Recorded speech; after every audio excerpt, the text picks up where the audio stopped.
course, you know that we are having this event in recognition of Sexual Assault Awareness Month.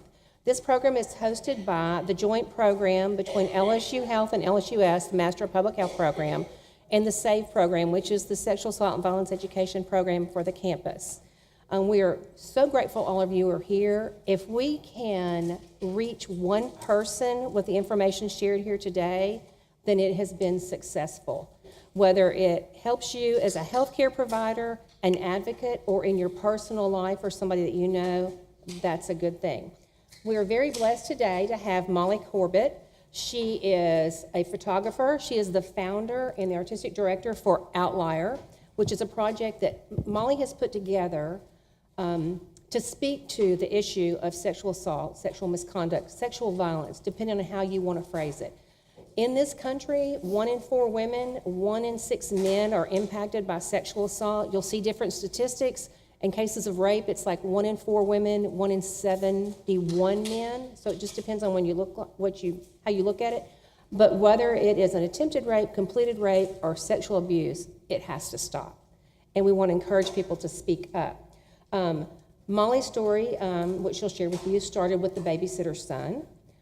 And while she is very passionate about advocating for people and helping survivors stand up and share their voice, there's a fun side to Mollie, and she's also very talented. So I want to share a little something with you. This is where she sang the national anthem at the Rangers for the World Series. So I just want to kind of share a little bit. She won't brag on herself, but I was really impressed. Now, ladies and gentlemen, we ask you to please rise. On behalf of United States military families around the world, we invite you to join in singing God Bless America with Mollie Corbett, wife of Air Force Technical Sergeant Charles Corbett. And we have Charlie in the house. Woo-hoo. God bless America, land that I love.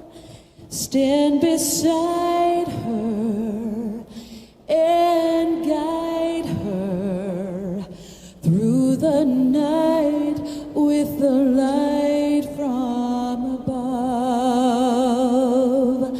from the mountains to the prairies, to the oceans, white with foam. God bless America, my home sweet home. God bless America, my home sweet home.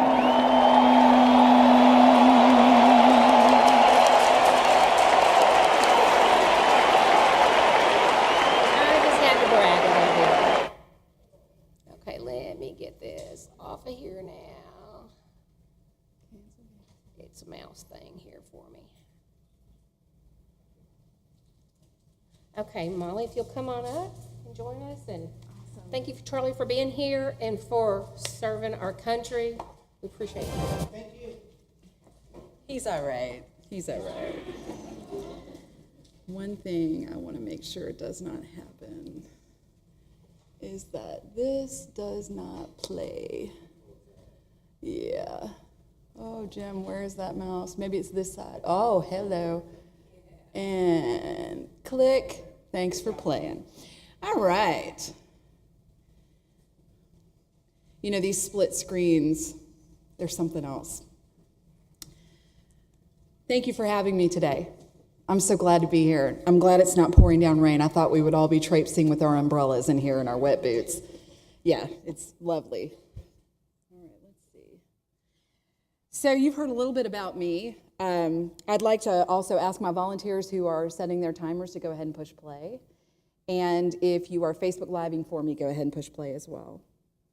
And I want to welcome our audience that's not in the room, because I have a lot of outliers who are proud, strong survivors that are tuning in because they wish they could be here, and they're all over the nation, not just in the state of Louisiana. So who is Mollie? Mollie's a lot of things. I used to be a flight attendant. So I can show you the exits in this room are at the back of the room, and this way there is no lighting on the floor, so you're out of luck with that. I'm a wife. You know about Charlie. I'm also a mother of an 11-year-old, and his name is Jackson, and that is my proudest achievement to date. I'm a lot of things to a lot of people, but mostly I'm a commercial photographer eking out a living in Shreveport, Louisiana. I am a survivor of childhood sex abuse. I consider myself an artist advocate, and I am the founder of Outlier. So the stories that I'm going to talk to you about today are difficult, and anyone in the room who has that story knows how hard it is to talk about these things. This is the worst day of your life as a survivor. Sometimes, for some of us, the worst days of your life. So I want to say that my talk today may not be suitable for all audiences, and it will contain content that some may find disturbing, including graphic and in-depth stories of sexual trauma, and your discretion is advised. But you knew what we were going to be talking about today when you came, so I think you're ready for it. I also like to say that there is help available if you are experiencing the aftermath of a sexual trauma, and I'll be posting that telephone number and a chat address that you can visit anytime, day or night, Christmas Day, New Year's Day, Hanukkah, it doesn't matter. They're always open, and there is always a professional on the other side of the line to help you navigate a crisis moment in your trauma. If you have a cell phone right now, you would honor me by taking it and checking in on social media, on Facebook or Instagram or Twitter. Just a shout out about Outlier would be great. I'll show you a screen with those, with that information on it. Okay, there's our trigger warning. Excellent. And I think we're ready to go. Okay, so this number right here, 800-656-HOPE. That's the number to call if you are in crisis in the aftermath of a sexual trauma. And then chat, hotline.RAIN, which is RAINN. It stands for Rape, Abuse, Incest National Network.org/online. That's where those folks are available to talk with you and help you come down from the ledge. And let's face it, we as survivors know where that ledge is because we've been on it. I would be remiss if I did not say thank you today to my friends at SAVE and Sue Johnson for making this opportunity possible. And I'm also particularly grateful to the folks who run the Master of Public Health program for valuing this kind of content and creating a space for it to happen that doesn't cost anyone. And in fact, they feed you lunch. That's pretty cool. When you are checking in on social media, this is where you can find me.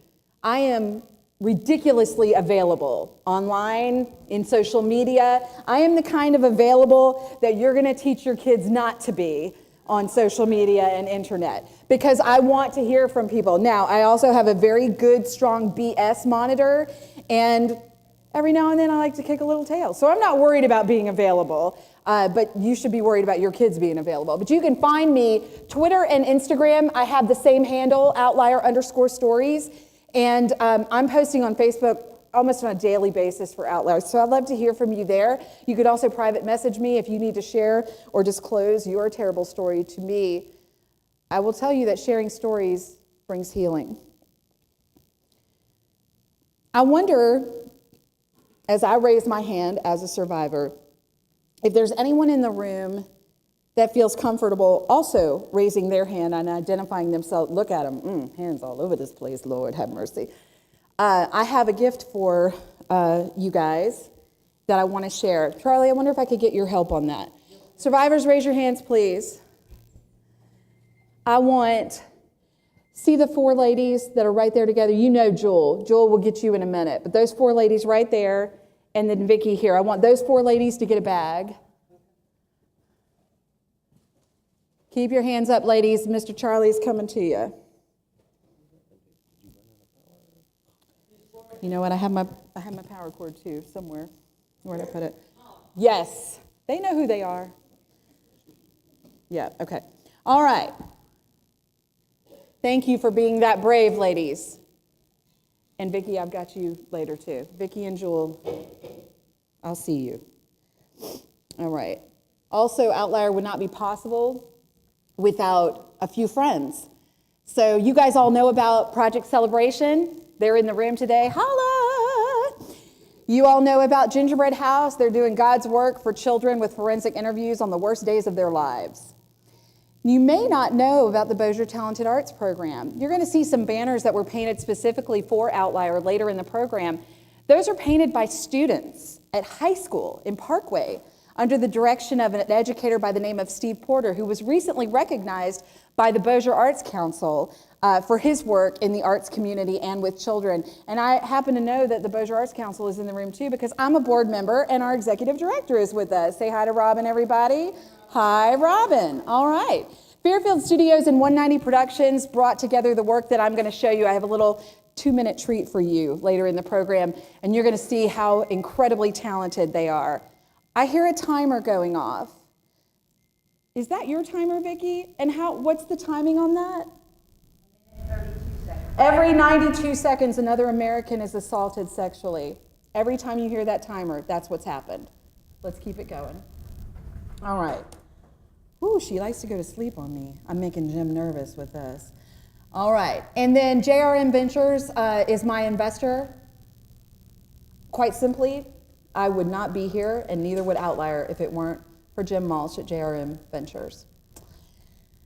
All right. Where did that? There it is. Okay, we've identified our survivors. Outlier etymology. Why did we use this word? Where did I get the word outlier from? Cards? Woo.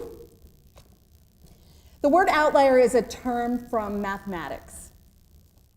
It is, hey Jim, will you come plug this power cord in while I'm talking? That way we don't have to keep bringing that baby back to life.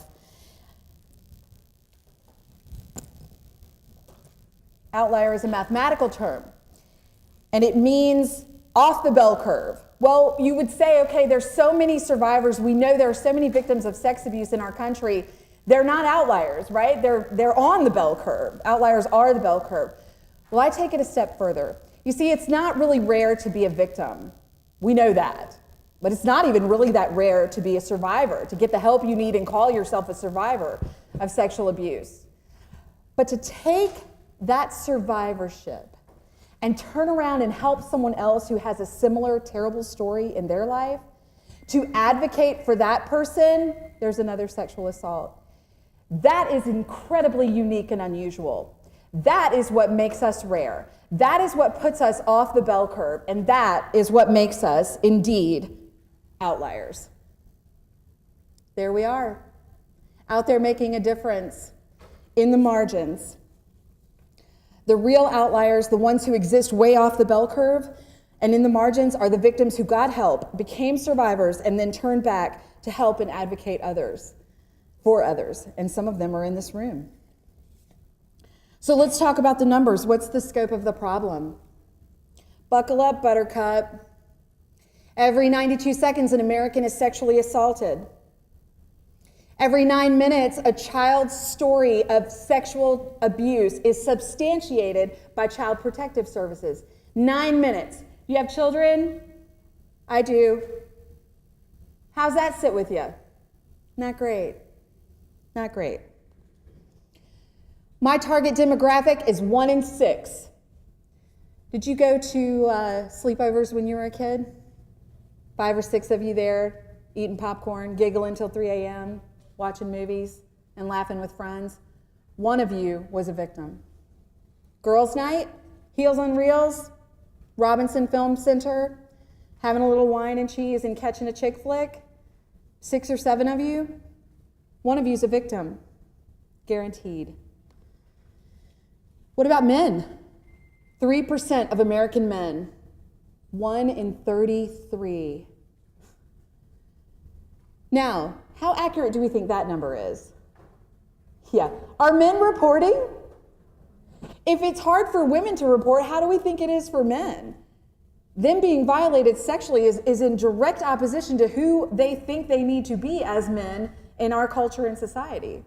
So that's a terrible number, but I don't think it's nearly big enough. 90% of victims of rape are women. Those of you who raised your hands with children, how many of you have daughters? Yeah, ick. Any of them about to go to college? Don't watch The Hunting Ground.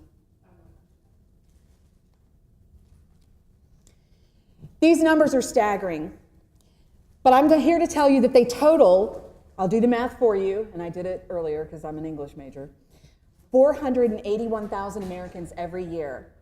Now that's a big number, but it's also kind of hard to wrap your head around. So here, let me put it in perspective for you.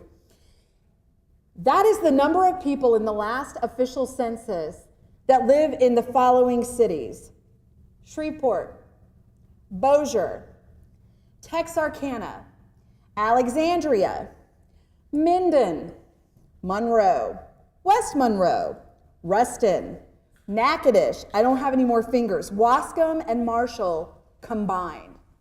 So every year, the entire population of every city I mentioned has been victimized, sexually traumatized.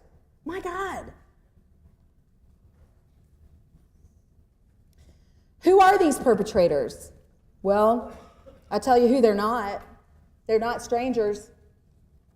They're somebody you know. And I would venture somebody you think you know well. I was brought up by a military police officer. He wore a t-shirt. And that t-shirt said, "In God we trust, all others we investigate." I believe everyone's up to no good. As a mother of an 11-year-old, I can tell you I'm suspicious of everyone who interacts with my son.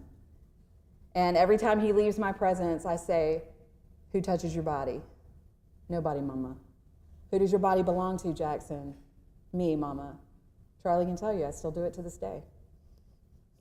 I tell the babysitter, when I get home, I'm going to ask him if you touched him inappropriately. And I'm sorry if that makes you uncomfortable, but I'm a childhood survivor of childhood sex abuse, and I don't take any chances. I know that you come with great references, you're highly recommended, and you're CPR certified, and I love that about you.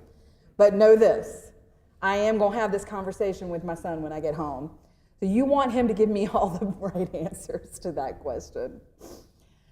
All right, so where is it happening? It's happening at home. It's happening with the babysitter. It happened to me with the babysitter. There's another sexual assault. People think it's in parking garages. 10%. What does television show you?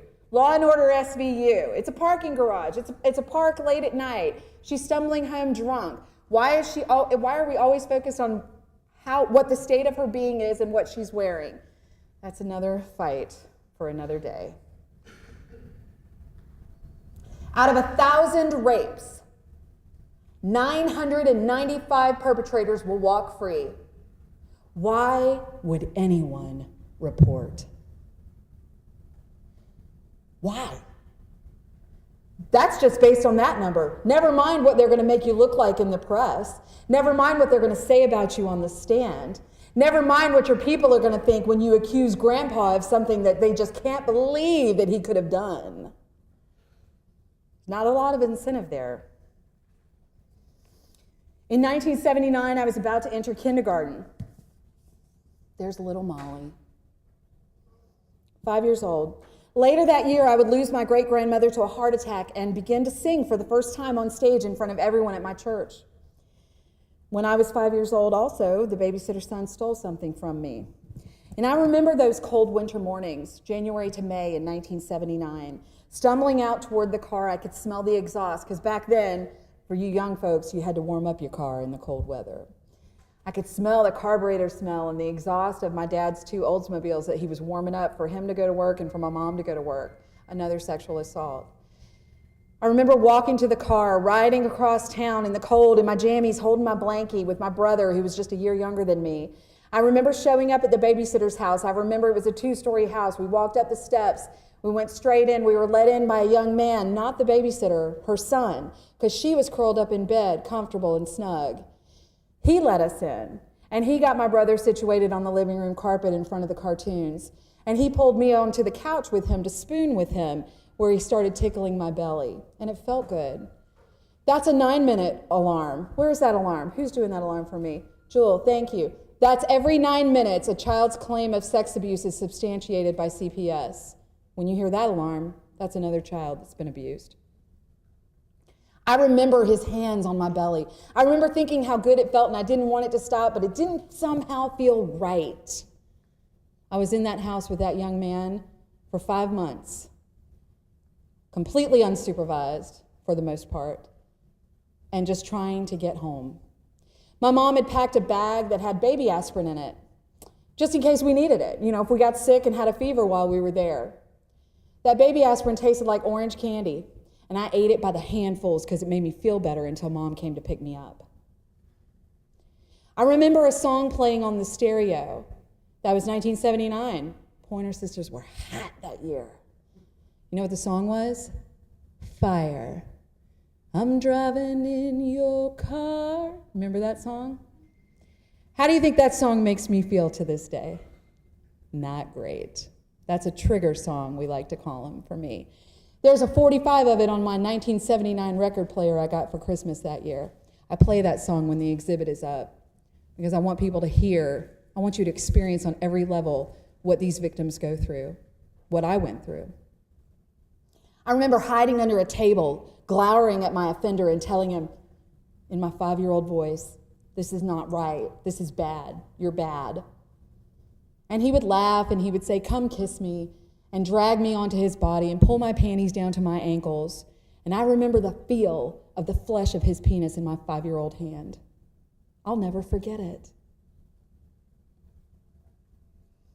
He would use my body as a tool of friction. Thank God that's all he did. For his own selfish and sick pleasure. Come kiss me. I have got to, wait, that's not my mouse, is it? It was some 30 years later, in 2012. 30 years, y'all. Tried to tell people, they didn't believe me. My mom thought I was trying to get attention. I didn't tell her until 2 years later because I felt so guilty about it. Because remember, it felt good. The seduction of molestation and abuse is overwhelming.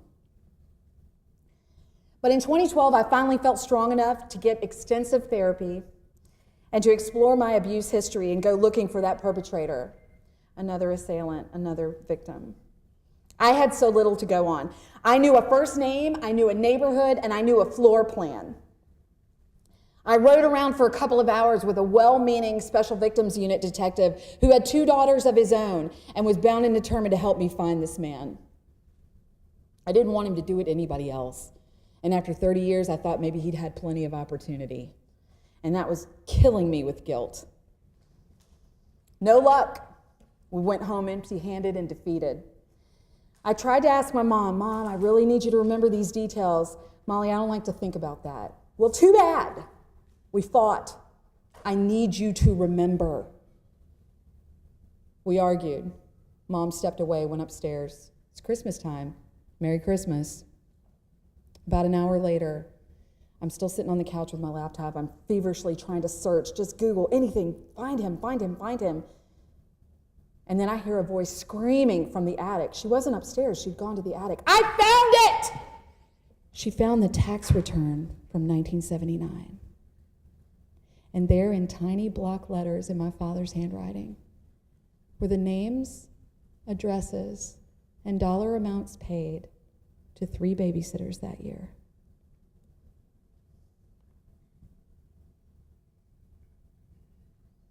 $456 Appian Way. And just like that, I found the house. Another victim. I found the house where abuse changed me forever, on a Tweety 70s sofa underneath that double window right there, in the early morning flickering light of Felix the Cat cartoons on the television. But after all that searching, within minutes of my mother's discovery, the hunt was over.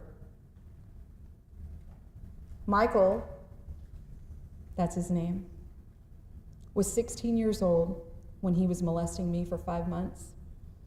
That next year, after my brother and I were no longer receiving child care from his mother, Michael was diagnosed with cancer and lost one of his legs. He spent the remaining years of his life in a wheelchair and was dead of a heart attack by age 40. Show over. Justice out of reach. Now what? Now you may be wondering, how do I know all that about Michael? I'm that good. That's how I know all that about Michael. I am that good. I found that once you have a last name and a first name and a relative date of birth, you don't need to pay money for anything. That stuff is out there on the internet. I knew that he was a part of a basketball group of wheelchaired basketball players. And it sounds like he had a real big full life in spite of the fact that he had lost one of his legs. I don't know why amputation was the solution for him. I don't know any of those details. But I know that he's dead, and I know his mother is still living. And that good detective who wanted so badly to help me, I think because of his 2 daughters, went and interviewed her. And do you know what she said? I just can't imagine that happening because I was so attentive with the children. Every now and then I go find her on Facebook and see what she's up to. One day I'd like to talk to her, but not in a way you might think.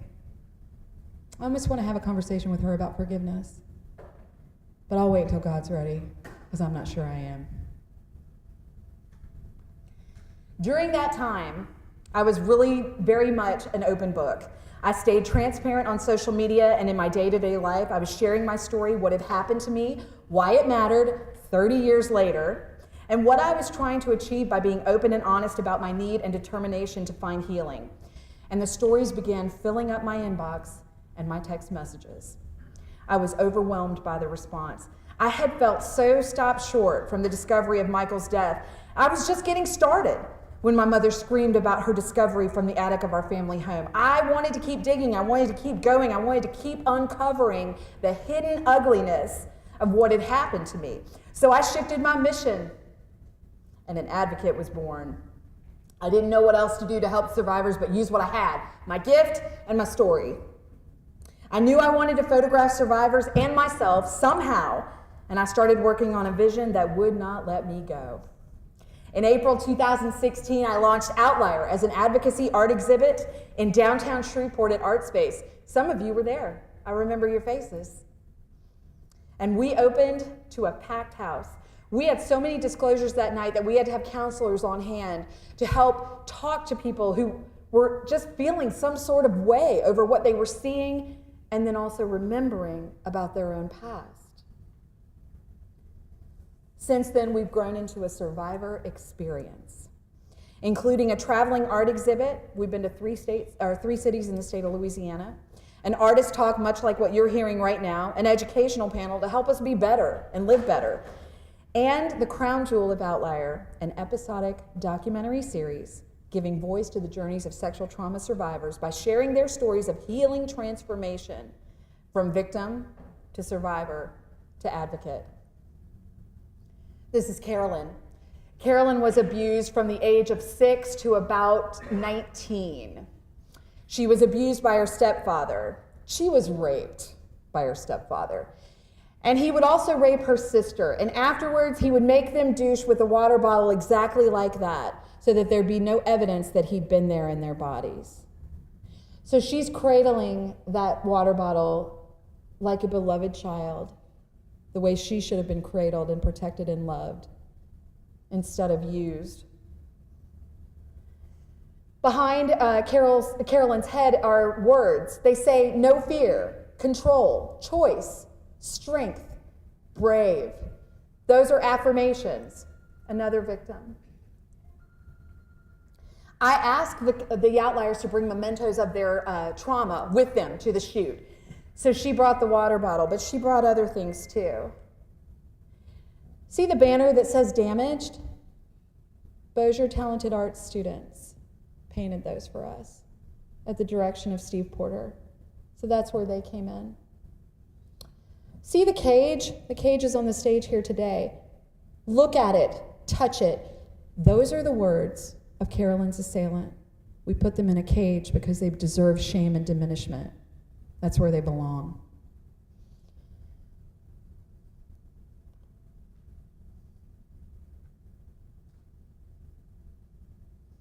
Carolyn's body became a crime scene the first time her stepfather touched her. Close-ups of the mementos that they bring. That's an ice cream maker. And this is Carolyn's mother making ice cream after one of her assaults by her stepfather. You think Carolyn likes to eat a lot of ice cream? Probably not. Carolyn also brought another memento to the set, and I really struggled with it because I'm open to the public and everybody can see it. But I wanted to be true to her story and her truth. She brought a vibrator because he would use that on her. And he made that little girl have orgasms before she ever knew what they were. Stepdad.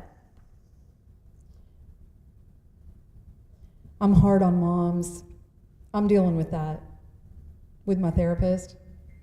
But I want to know why that lady, it's hard, y'all.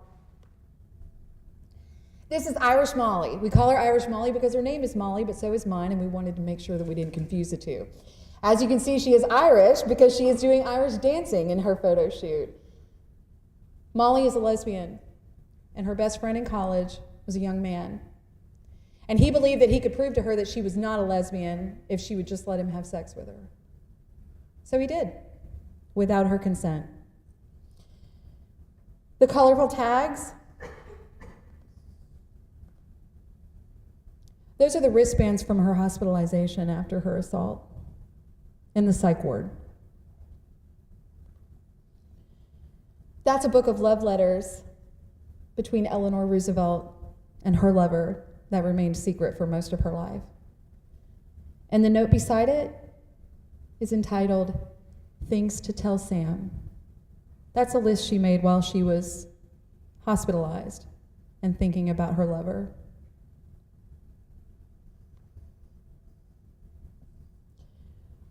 Her mom said to her, and I'm sorry if you're a mom of a survivor in here today, I'm really working on it, I promise you. But her mom said to her, you went to his room drunk and alone. What did you think was going to happen? Lord help us. This is Eddie. Eddie was 2 years old. He lived in an apartment building, and there was a 12-year-old girl who also lived there. She would take him down to the laundry room and abuse him, make him have oral sex with her, make him do things that no 2-year-old should ever know how to do. To this day, Eddie brought the memento of Tide to his shoot because he cannot walk down the laundry soap aisle without feeling triggered. I want you to know that all of these people are doing really well in their recovery. That's why they're able for me to tell you their story, because of the recovery and the healing they've experienced. Little boy toys, so innocent, and yet not.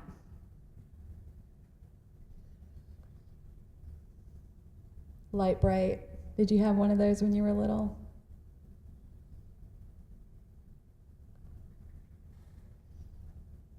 Kristen was held hostage after a really bad Tinder date.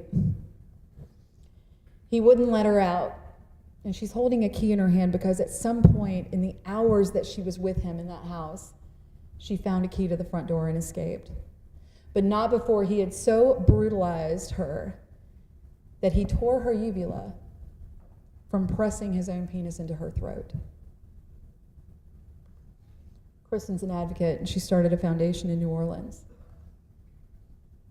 Her attack was drug facilitated, so we put pills in her wine glass.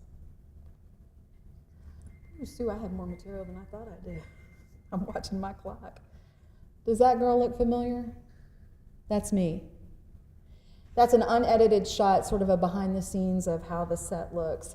There are doors. We switched to doors instead of hanging art on the walls because doors hide dark, ugly things, don't they? Lots of stuff happens behind closed doors. Some of it good, but a lot of it is not. So we wanted to shoot our models on doors, and then those doors are actually standing in the exhibit, and the artwork hangs on them. And you'll have an opportunity next April to see that exhibit because my good friends at Bossier Arts Council have given us gallery space for it to show. And it'll be up for 2 months. I cannot wait to share that with you. There's the record player. I've told you about that. The lunchbox, that's my actual lunchbox from 1979 from kindergarten. The drawings that you see, the baby aspirin, those things are up here on the stage, and you're welcome to come and look at them, touch them, hold them, feel close to that recovery as you hold those items in your hands.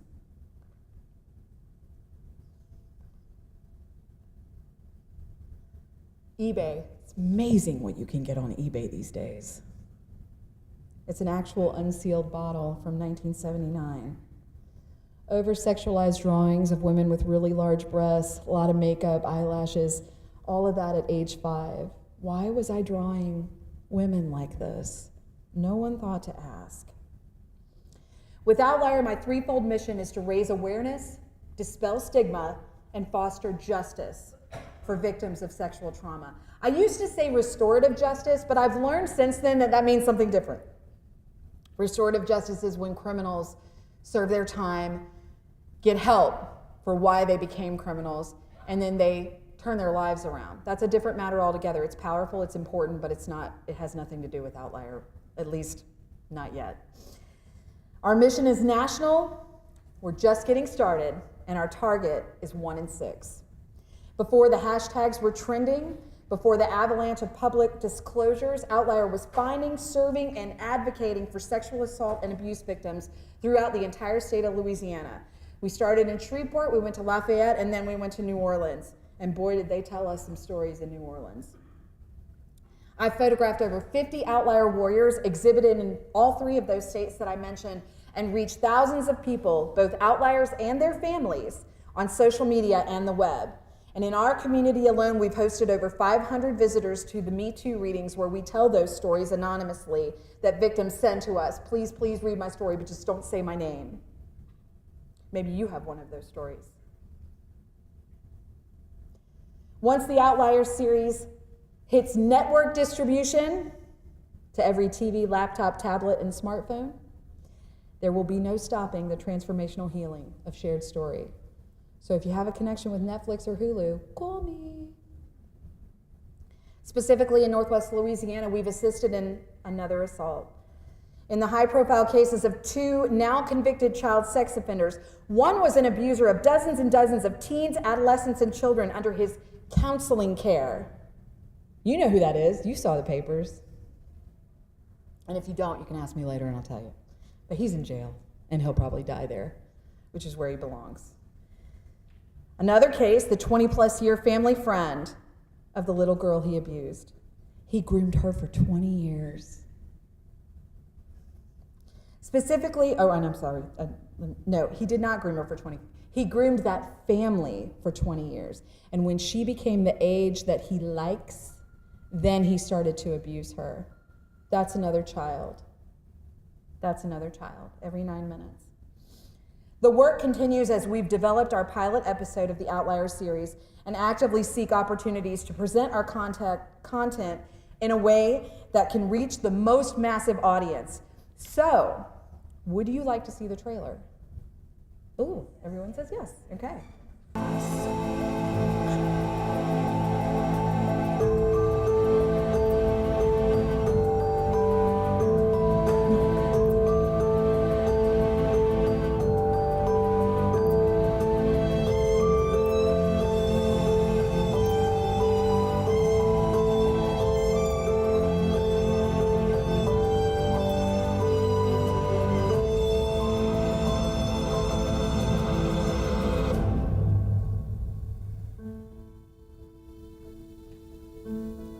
I'm Mollie Corbett, and when I was 5 years old, the babysitter's son stole something from me, and with Outlier, I'm stealing it back. I've been on a journey from victim to survivor to advocate, and I am looking for traveling companions. With the help of some friends of mine, I started an advocacy art exhibit in Shreveport. I myself am in the show, and I found other survivors throughout the region who were willing to be photographed and had the courage to be identified on the wall as sexual assault survivors. And we opened to a packed house. We had so many disclosures that night that we had counselors on hand to help make sure that these victims got the help that they needed. If that could happen in Shreveport, it could happen anywhere. It's a powerfully redemptive story that we're telling, and that is where the Outlier Project got its wings. We're taking Outlier on the road. We're going to invite you into these private conversations of outliers who, one by one, are going to share with you the horrific crimes that were committed against them. And then we're going to broadcast that to the world and show the healing transformation of shared story.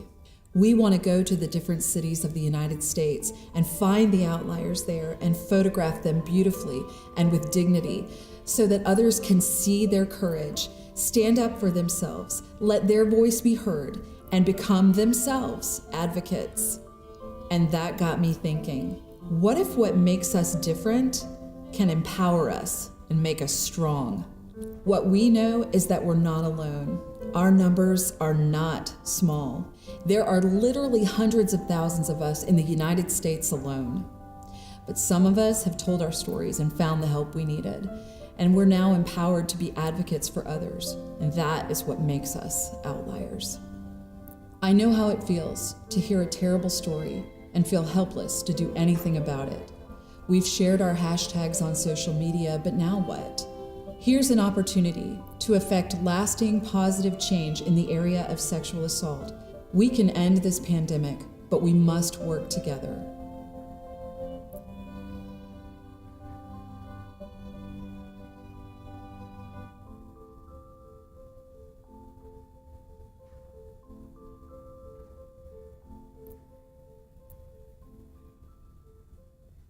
Jim, we did it. We did it, Jim. We did it. Can you switch me back? Did you hear that music playing? That was composed by a local composer named Wade Marshall. Wade works with the film industry here, and he created an entire score for us. We have enough footage from all of our interviews with the many different outliers that we photographed and filmed to have 6 total episodes of our series. And we're just looking for someone to help us launch it. But those stories are incredible, but they are even better with Wade's music underneath of them.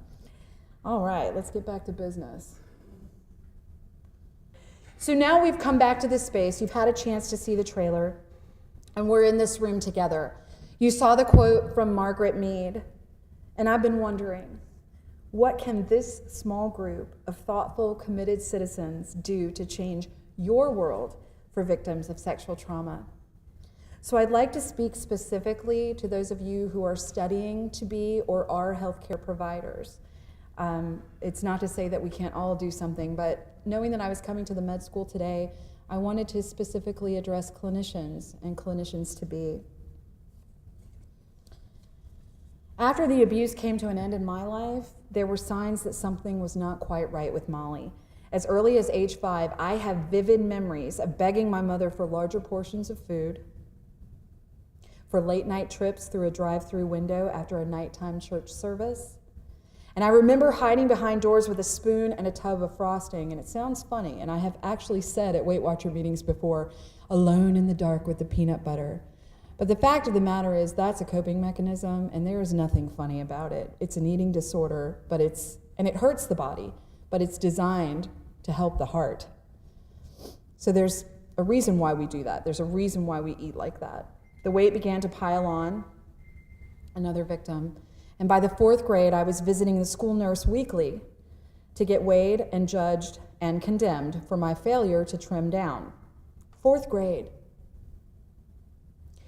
Mollie's gaining weight. How do we get her to lose weight? I could hear my mom having conversations with adults when she didn't think I could hear her. No one ever thought to ask, why is Mollie eating truckloads of food? She's obviously not hungry. And I'll be honest with you, I haven't been hungry since the 2nd grade. I don't let myself get hungry. I do love food, and I mean that literally.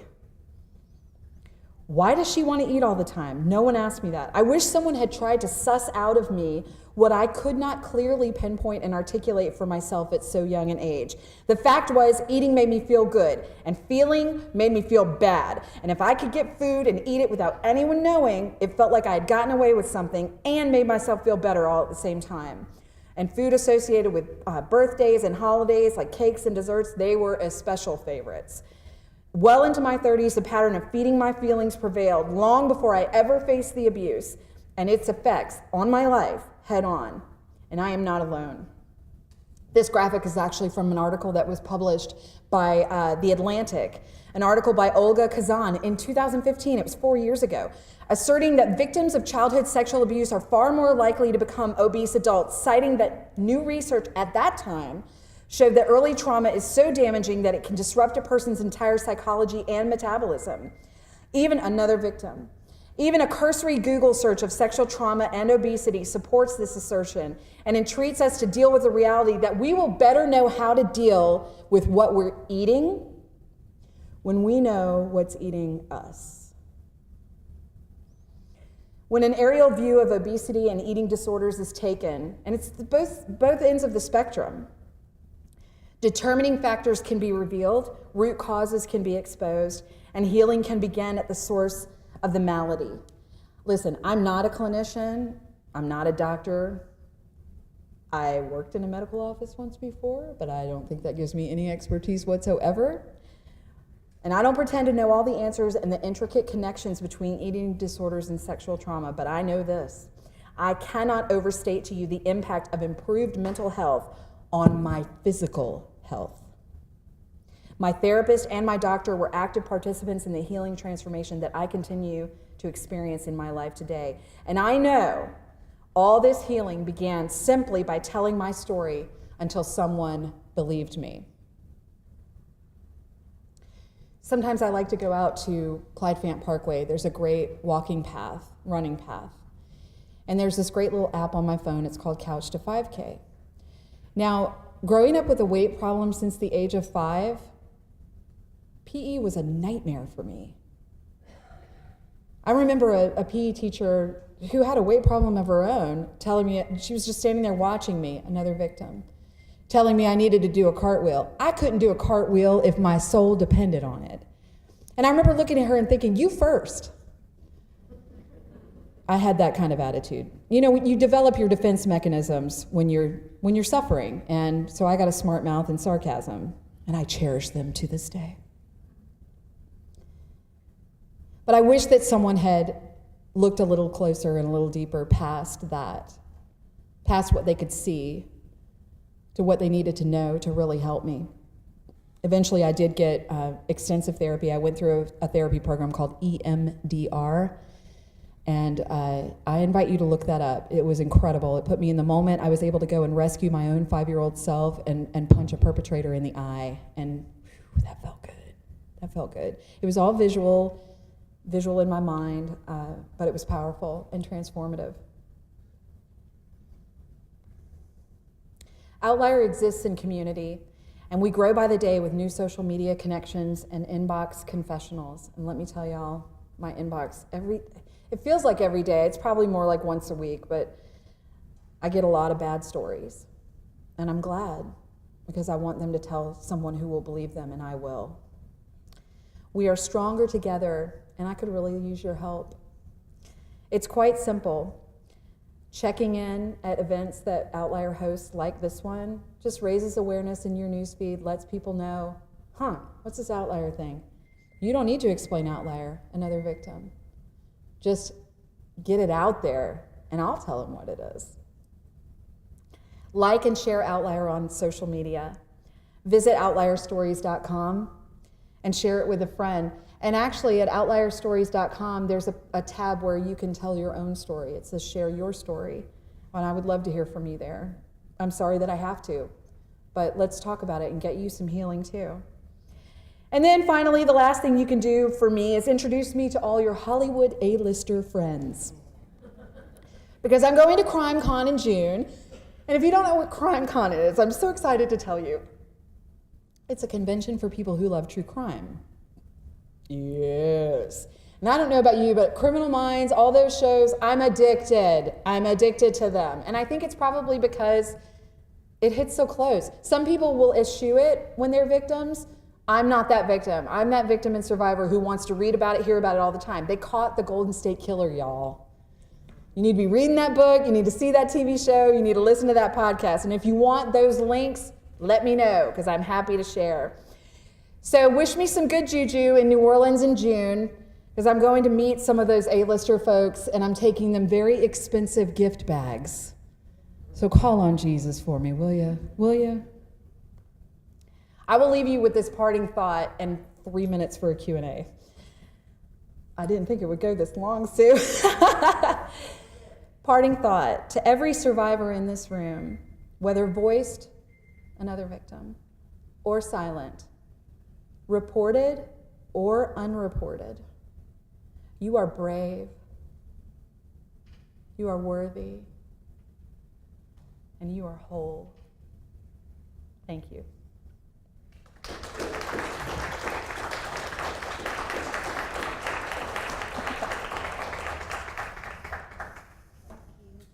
Thank you for coming, for sharing your story. Absolutely. I hope that Mollie's words have touched you all in some way, whether as a healthcare provider, a clinician, a human being. We all have two hands. Reach out, help somebody. If you all have more questions for Mollie, please stay. Please come and ask her, talk to her. We have advocates in the room. Advocates, raise your hands for me. Hello. We have our partners here, Project Celebration. Huge shout out to them. Unfortunately, I have to call on let's clap for them them. more than y'all know for both for domestic violence, dating violence, relationship issues. These ladies, these women put their hearts and souls into this. They've lived it, they walk it, they talk it, they know how to help you. So there's help here. If you can't remember who to call me. I'll get you hooked up. But I invite you to come and visit with Mollie some. And thank you so much for coming. Spread the word. Keep awareness going. Remind people, speak up. Speak up. Thank y'all.